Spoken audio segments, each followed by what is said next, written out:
Alright, in today's video, I'm going to go over Week 12 of the 2021 MLB Power Rankings, and that's what I'm going to do in today's video. But before I get into this video, 88% of you who watch these videos are not subscribed. So get your life together and hit that subscribe button, turn notifications, and leave a like on this video.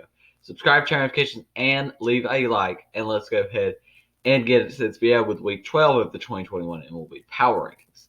So yeah, let's go ahead and get into this video. All right, coming in at number 30 this week, I've got the Arizona Diamondbacks for the second consecutive week. The Diamondbacks are horrible. They've lost 19 straight games on the road and are just a bad baseball team. I think that's pretty obvious. And they're just bad. They are bad. So they're 20-46 right now. 0-10 in their last 10 on a 10-game losing streak. They have a negative 80 run differential this year, 278 runs scored against 358 runs allowed. Their expected win-loss record would be 25-41, and they're 11-19 at home and 9-27 on the road. So if we look at the last 10 games, they had to play the Angels in a series, swept. Athletics in a series, swept. Brewers in a series, swept. And yeah, the Diamondbacks are horrible. No need to talk about them anymore. At number 29, the Baltimore Orioles. The Orioles were at number 29 last week as well. They're fifth in the AL East, 22-42 right now, 5-5 in their last 10 on a 4-game losing streak. They have a negative 64 run differential this year. They had 326 runs allowed against 258 runs scored, and their expected record would be 25-39. They're 11-21 at both home and on the road. If we look at the Orioles' last 10 games scheduled, give me 1 second. They had to play Tampa for a few, Baltimore as well, Cleveland, and Minnesota in their last 10. And they'll be playing Cleveland coming up in their next series. Next, at number 28, we have the Pittsburgh Pirates, who were at number 26 last week. The Pirates are not a good baseball team. They're fifth in the NL Central, as you could expect. They're 23-41 right now. And they're 3-7 in the last 10 on a 7-game losing streak. They have a negative 90 run differential. Their expected win-loss record would be 22-42. They're 13-19 at home and 10-22 on the road, and 12-26 against 500 opponents. For the Pirates right now, if we look at some of their last games, the Pirates are bad. They have some intriguing pieces at the deadline, a couple of them, but not a ton of intriguing pieces. In their last few games, they've had to play the Brewers, the Dodgers, which are not very easy opponents, and the Marlins, the Royals, and the Rockies, which are some pretty easy opponents there. And next at number 27, we've got the Texas Rangers, who moved down 3 spots from last week. The Rangers are in 5th in the AL West right now. They're 25-41. They're 3-7 in the last 10 on a 1-game losing streak. They have a negative 56 run differential this year, giving up way more runs allowed than runs scored. And their expected win-loss record would be 27-39. They're 15-16 at home and 10-25 on the road. So they're clearly better at home, like most baseball teams are. But if we look at the Rangers here, they had to play in the Dodgers in the last series, which they won 1 out of 3. That was the day that they absolutely whooped Trevor Bauer and the Dodgers. Then they had to play the Giants for a couple, then the Rays. They haven't had an easy last 10 games, to say the least. We can say that. The Rangers still have some bright spots, especially with how good their farm system's been. Their farm system, I think, is like 3 out of 4 of their teams are leading their division. Next to number 26, you've got the Minnesota Twins, who move up 2 spots from last week. But we know that the Twins are just not good this year, and they kind of need a punt on this season. And that doesn't mean selling all their assets necessarily, but still. If we look at them right now, they're 26-39, tied with the Tigers for last place or 4th place, whichever you want to say. 4-6 in the last 10 on a 1-game losing streak. They have a negative 50 run differential. They're 14-21 at home and 12-18 away from home. And they actually lost 2 out of 3 to the Astros, and they as well lost 2 out of 3 to New York, the Yankees. And they actually almost swept the Royals, but won that series 2 out of 3. Absolutely got whooped in game 1. Actually, they tied the series, excuse me. But yeah, the Twins are a bad team as well. Moving on, at number 25, Colorado Rockies. The Rockies are currently 25-41 on the season, 3-7 in the last 10 on a 4-game losing streak. They have a negative 66 run differential, 20-14 at home and 5-27 on the road. They're terrible on the road. They're historically bad on the road. And from recent comments from their interim GM Bill Schmidt, I'm starting to think more and more that maybe a Trevor Story trade is just not going to happen here, because he said, I think it was today, that at the end of the day, it's going to come down to what they are offering, is what he said. And that's stupid. You need to get whatever you can for him.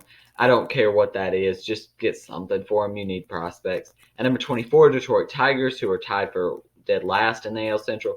They're 26 and 39 as well. They're 3 and 7 in their last 10 on a 3-game losing streak, and they have a negative 71 run differential, and their expected win-loss record would be 25 and 40. They're 15 and 19 at home and 11 and 20 away from Comerica Park. And Comerica Park is one of the toughest and not hitter-friendly ballpark in all of baseball. That's a part of why they're hitting so bad this year. And plus, their hitting's just not very good in the first place. At number 23, Washington Nationals. They were in this exact same spot last week. And the Nationals are currently in 5th place. 27 and 35 right now. Only 7.5 games back of the NL East. 4 and 6 in the last 10 on a 1-game winning streak. Negative 26 run differential. 28 and 34 expected win-loss record. And 15 and 17 at home and 12 and 18 on the road. This Nationals team is just not good. They haven't been for the last 2 years. And Scherzer, I doubt, gets dealt still probably. As much as I would like to see him get dealt, I still kind of doubt it. I think they just kind of remain too loyal to him. Number 22, Kansas City Royals. They moved down 3 spots from last week. And they're 30 and 34 right now. They're 2 and 8 in their last 10 on a 3-game losing streak. This team is a very streaky team. I mean, one week they will go 7 and 3. And the next week they'll go 2 and 8 or 3 and 7. They just are so inconsistent. And a Mike Matheny-led ball club, I don't think it's going to get you too very far. And that's just because Mike Matheny's not the best manager. And they're very inconsistent, like I said, not to mention that the pitching is bad. And their best starting pitcher by far in Danny Duffy is out. And the Royals aren't going anywhere this year. They're very streaky, like I said, and won't be going anywhere this year. Next at number 21, I've got the Seattle Mariners, who sent down Jared Kelenic because he was not playing well, which does not sign any good signs for their future, considering that Jared Kelenic is a huge part of their future.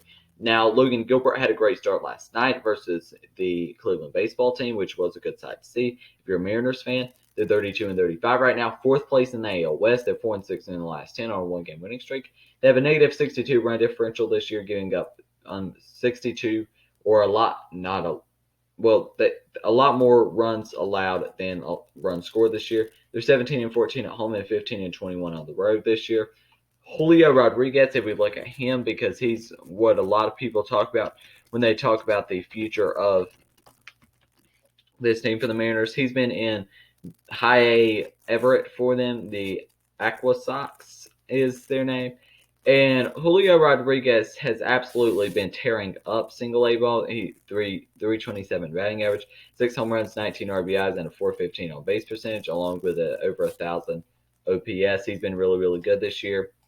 And yeah, that's a big part of the future. They're not really close to competing right now. And the signings of the offseason didn't really pan out because James Paxton, obviously, and Ken Giles, we're not going to see him until 2022. And at number 20, we've got the Miami Marlins. They're 29 and 36 right now, 5 and 5 in the last 10 on a 1-game losing streak. They obviously, they just about swept the Braves, which is, it's horrible. It's not good. And we'll be talking a little bit more about the Braves. But yeah, they 2 out of 3 for them versus the Braves. They currently have moved up 2 spots from last week's Power Rankings. And they have a +6 run differential, actually scoring 6 more runs scored than allowed. And they're 16 and 14 at home and 13 and 22 on the road this year. And if we look at the Marlins here, they're just not a good team. But the pitching is something that does scare me. And the Marlins actually are a pretty solid team if we do look at it, even though I did just say they're a bad team. They're not a bad team, but if their hitting can get going, then they are a team that I look at that still has a chance at the NL East crown, considering the pitching that they have with Trevor Rogers, Sandy Alcantara, and Pablo Lopez. That's an absolutely nasty 1-2-3, not to mention all the prospects that they have coming up. And we haven't even seen Sixto Sanchez yet this season, which I'm scared to see. Next at number 19, I've got the Los Angeles Angels. And they move up 2 spots from last week. They're 33 and 32 right now. 6 games back of the AL West. They're 8 and 2 in the last 10 on a 6-game winning streak. But I do want to point out something here with the Angels. I know everybody wants to get high on the Angels. And, I want to see Mike Trout in the playoffs too. I'm not just like this Angels hater wanting not to see Mike Trout in the playoffs, because that's far from true. But look at the competition on this 6-game winning streak. You had to face the Royals and the Diamondbacks. That's not good competition. No. Stop getting your hopes up. Let me see them play some real competition, and then that's when I'll judge the Angels. And they're without Mike Trout as well. It's not very realistic that they keep this up. And number 18 is the Atlanta Braves, who moved down 4 spots from last week, as they should. The way they're playing horrible. I don't know what it is within this year. They get to that 500 mark, and they absolutely just start playing terrible baseball. They're 30 and 33 right now, 3rd in the NL East, 5 and 5 in the last 10 on a 1-game winning streak. And they have a negative 2-run differential, scoring 301 runs this year and 303 runs allowed. And their expected record would be 31 and 32. The bullpen's horrible. It has blown so many games this year. And I honestly think we might be leading the NL East if it wasn't for how bad the bullpen's been. And I don't want to blame it just on the bullpen. But it has been the bullpen that has lost a lot of games. It lost us 2 games in Philadelphia, and it lost us a couple in Miami as well. And it's absolutely ridiculous. It's got to be better. And the bullpen needs a total transformation, I think we can say. There's only a couple people that I think just stay in that bullpen. I do like Tyler Matzik. I think he's pretty good out of that bullpen. And Will Smith is going to stay as well. Besides that, though, I'm not intent on anybody else really staying. And the series in Philadelphia was horrible. It just about made me sick, honestly, the way they were playing. It just was not good. Tucker Davidson had a great start in 1 game. Will Smith choked it. Chris Martin choked it in 1 game. It's horrible. Horrible. Next, at number 17, I've got the Cincinnati Reds, who move up 3 spots from last week. And for the Reds here, they've been playing some good baseball. They're 8 and 2 in the last 10 on a 3-game winning streak. And they're 32 and 31. 3rd in the NL Central right now. A negative 10-run differential, scoring 319 runs scored and 329 runs allowed. 16 and 16 at home, and 16 and 15 on the road, and 13 and 18 against 500 opponents. This Reds team, I've been saying all along that they're a pretty sneaky team that could make some noise. Now, I'm interested in this series coming up against Milwaukee, because Milwaukee's a very good matchup for this team. A very interesting matchup. And in their previous games, they've been playing Colorado, where they swept them. And they lost 2 out of 3 in Cincinnati to Milwaukee. And they also swept the Cardinals, which is huge for this team. And sweeping the Cardinals the way they've been playing is huge. And yeah. At number 16, though, we've got the Toronto Blue Jays, who moved down 6 spots from last week. I really wanted to get high on them after last week's performance, but they've not been that great this past week. They're 33 and 30 right now, and they're 3rd in the AL East, and 5 and 5 in the last 10 on a 2-game winning streak. They have a plus 50 run differential. And honestly, I think they arguably could be the best offense in baseball, especially they got 18 runs on the Red Sox yesterday, which is absolutely crazy. But their offense is really good, not to mention the fact that nobody's talking about this, but George Springer hasn't even played all year for this team, basically. And they're still this good, which is shocking. And plus, they swept the Red Sox. That's huge as well. And before that, they got swept by Chicago, the White Sox. And that is huge for this team. The Blue Jays, if they can get some good pitching at the deadline, this team, I don't think it's too crazy to say that they could possibly get a wild card, even though it does look like Boston's kind of already got that wild card. I think it's still a possible wild card chance there. Next is at number 15, we have got the New York Yankees, who I'd put just ahead of the Blue Jays, but they're 33 and 32 right now. They're 3 and 7 in the last 10 on a 3-game losing streak, negative 7 run differential, 17 and 16 at home, 16 and 16 on the road. Reports are suggesting that maybe the Yankees are going to be sellers at the deadline. I'm interested to see what selling means for this team, because Aaron Judge, is he a part of that sale? I don't really know because Aaron Judge is going to have to be paid. I don't think that they're going to sell, though. I don't think that there's a way that I see this team selling. And I think more realistically, they're just going to like trade for Ketel Marte or do nothing like most of the time they do. And I could put the Blue Jays ahead of them, but the Yankees are still a pretty solid baseball team. At number 14, Philadelphia Phillies. Yeah, we already talked about their series versus the Braves. That was not good for me as a Braves fan. They played the Dodgers in their next series, which I'll be interested to see how they do in that series. They're 32 and 31 right now, 3 games back of the NL East. They're 7 and 3 in the last 10 on a 4-game winning streak. They're starting to play a lot better baseball, and you notice that happens when the players start to get healthy. Bryce Harper came back. The players start to get healthy, and the Phillies are a good baseball team, playing a lot better baseball than you've seen them play probably the whole year, you could say. And it's because of injuries.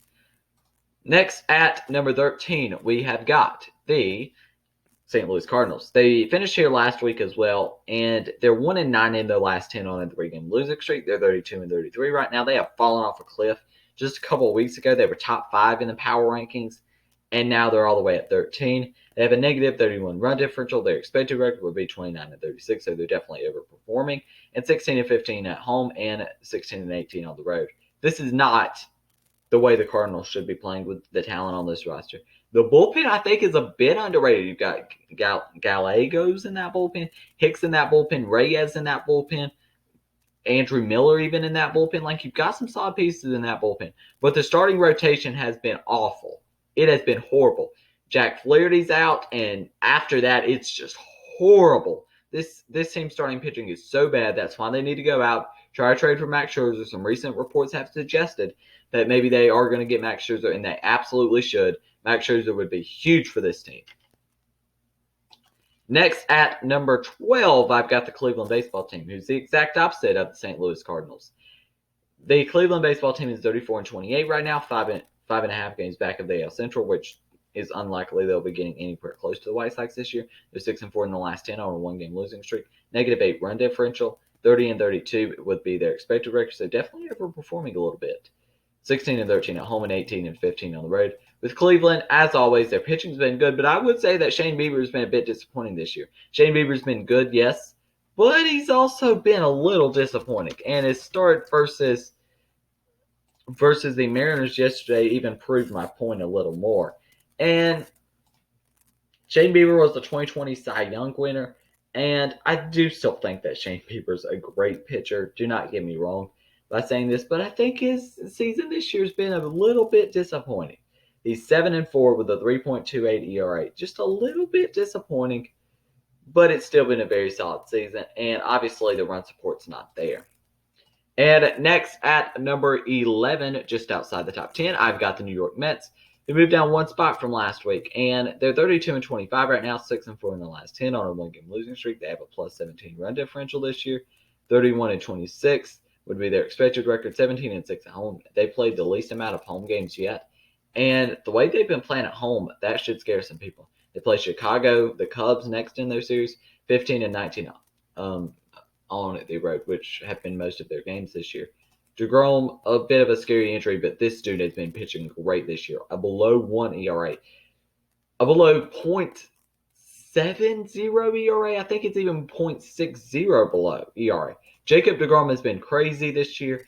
We saw about the foreign substance type thing that came out. That's not true, probably. I don't think that – I just don't see that, really. Number 10, Chicago Cubs. They move up one spot from last week. Cubs fans, you finally get in the top 10. Yeah, you're starting to prove to me that you're actually a good baseball team. They're 6 and 4 in their last 10 on a 5-game winning streak. They're 38 and 27 right now, 11 games over 500, and a plus 43 run differential. 37 and 28 would be their expected record. 24 and 10 at home and 14 and 17 on the road. They have been a little shaky on the road, but still, the Cubs have been very, very good, and especially if they can get some pitching at the deadline, then they're going to be a dangerous team. And that's mainly the starting pitching because the bullpen's been good this year. So now moving into the top 10 at number 9, I've got the San Diego Padres. Padres moved down 6 spots from last week. They're 38 and 29 right now, only 3 games back of the NL West. They're 4 and 6 in the last 10 on a 1-game winning streak. They've had 297 runs scored this year against 230 runs allowed, and that's a plus 67 run differential. Their expected record would be 41-26. They have had to deal with a lot of injuries this year. 21-14 at home and 17-15 on the road. Like I said, they have had to deal with a lot of injuries this year, but the Padres just can never really get it going for a long stint of time. It seems like they get it going for like 10 or so games, and then they just kind of fall off again. And that's a problem for this Padres team. They're a very, very good baseball team, but I still think they could use some power in that lineup. And they could use a little bit in the lineup as well. That would help them quite a bit. Next at number 8, I've got the Houston Astros, who move up one spot from last week. They're currently second in the AL West, only 2 games back, though, 37-28 right now. 6-4 in their last 10 on a 1-game winning streak. They have a plus 86 run differential this year, scoring way more runs scored than allowed. And their expected record would be 41-24. They're 20-13 at home and 17-15 on the road. And yeah, this Astros team is a very good team. They still need pitching, though. They still do like especially relief pitching. So they could target that at the deadline, along with maybe even a starter as well. At number 7, I've got the Milwaukee Brewers.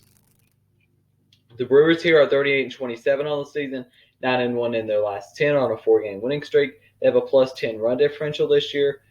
And they're 34-31 would be their expected record. So they are a little outperforming their expected record. They're 20-15 at home and 8-12 away from Miller Park. So for the Brewers, they've been playing really good baseball as of recent. And that's huge for this team. I think that they definitely are going to do pretty well versus the Reds here, even though the Reds have been playing some great baseball themselves.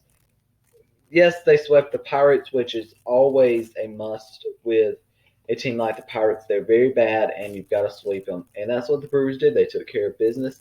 And since the Willy Adames trade, they're a totally different team. Willy Adames might have actually changed the Milwaukee Brewers, because since he's been on this team, I think there's something like 17-4 or something, and he's been a huge reason because of that. And Willy Adames has helped this team out quite a bit. At number 6, the Oakland Athletics. They finished here last week as well. They lead the AL West right now with a 40-27 record. 8-2 in their last 10 on a 3-game winning streak.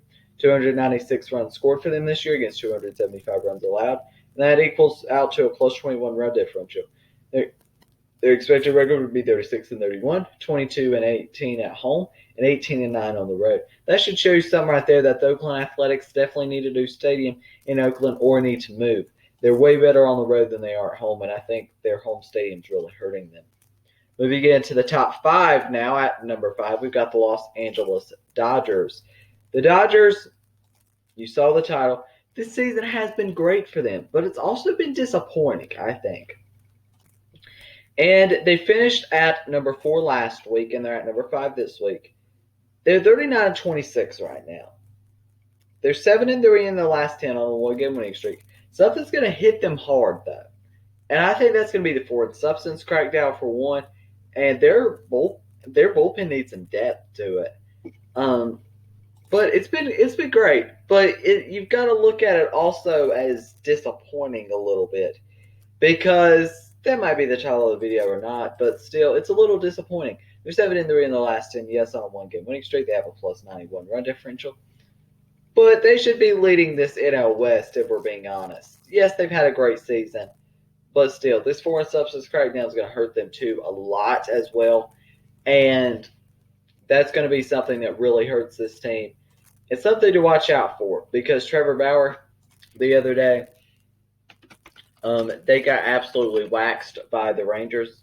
That's a big part, because maybe he was cheating. But still, as good as the Giants have been, and I'm not discrediting the Giants have way less talent than this Dodgers team. Way less. And Trevor Bauer was horrible in the 12-1 or 13-1, whichever it was, loss to the Rangers. That's horrible. At number 4, we've got the Boston Red Sox, who have been one of baseball's biggest surprises this year. They move up 3 spots from last week. They're 6-4 in their last 10 on a 2-game losing streak. They got swept by the Blue Jays. They're 39-27 right now, in control of a wild card spot. 3 games back at the AL East, though. The Rays are starting to build that lead. They've got a plus 29 run differential. 36-30 would be their expected record. 19-17 at home, and 20-10 on the road. Boston, as good as they've been, still probably does need a little bit of pitching, but they've been very, very good this year. And Boston, I think, definitely has possibly a playoff spot because it's going to be awfully hard to win that AL East with the way the Rays are playing. At number 3, I've got the San Francisco Giants, who moved down 1 spot from last week, but that's no shot at the Giants. They're 40-25 right now, 6-4 in the last 10 over a 1-game losing streak. This Giants team has been crazy good this year. They have a plus 69 run differential as well. Their expected record would be 40-25, 18-9 at home, and 22-16 away. And they're 20-12 versus 500 opponents, which really helps them as well. They're 40-25 right now. Nobody could expect them to be to 40 wins this quick, and that's a big testament to Gabe Kapler and how good he's done. And not to mention the front office has made some moves that have panned out as well. Alex Wood has panned out, Kevin Gausman, and some other signings have panned out. But it also comes to performance on the field with how good Buster Posey, Evan Longoria has been as well. And yeah, next at number 2, we've got the Chicago White Sox, who move up 3 spots from last week. They're 41-24 right now. They're 8-2 on a 4-game winning streak. They have a plus 106 run differential. That might be the biggest in baseball. And their expected record would be 44-21. They're 25-11 at home and 16-13 on the road, and 11-16 against 500 opponents. They'll be playing Tampa Bay in their next series, which should be a very interesting series to watch there. And Chicago's been really good this year, even under a horrible manager like Tony La Russa. And at number 1 for the second consecutive week, we've got the Tampa Bay Rays, who are 42-24 right now with the best record in baseball, 7-3 in their last 10 on a 3-game winning streak. They have a plus 84 run differential, and 42-24 would be their expected record. They're 19-14 at home and 23-10 on the road. And just like I said with the Rays, I said if their hitting starts to step up, then they're going to be a much better team. That's kind of when they were at 500. And I was definitely right there because the hitting stepped up and they are much better. Much better. They're definitely going to be getting some players on the All-Star team, I would think. Maybe Mike Zunino.